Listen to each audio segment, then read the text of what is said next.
And new at 9, Alabama lawmakers pushing for a new plan to put more veterans into the classroom. It would allow eligible veterans to teach without a traditional 4-year degree. Fox 20's Philip Green sat down with the lawmaker behind this proposal to find out how this could affect schools all across the state. State Representative Rick Ream says the bill would address teacher shortages while giving former service members a new way to continue serving. To me, it would be very good to get veterans in the classroom. Under Senate Bill 149, eligible veterans would receive a temporary teaching certificate.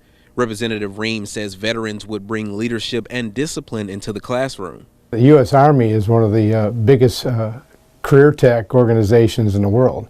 So that's all you're doing is learning and then teaching after you've learned whatever skill you've learned. I spent the early part of my Army career learning about air traffic control, how to be good air traffic controllers, and then I had to teach, and then I had to train. Still, some educators are raising questions about the temporary teaching certificate.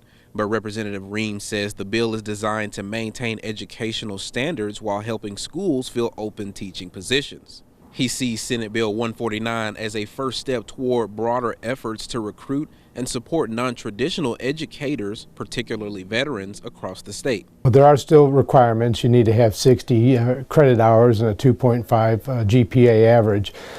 So there's already an educational background. I think it'll allow us to start looking at other areas that we could recruit folks that have different backgrounds. Still to be determined because the military veterans have a kind of unique experience.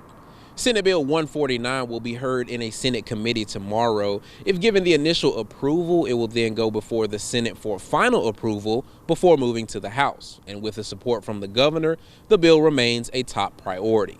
In Montgomery, Philip Green, Fox 20 News.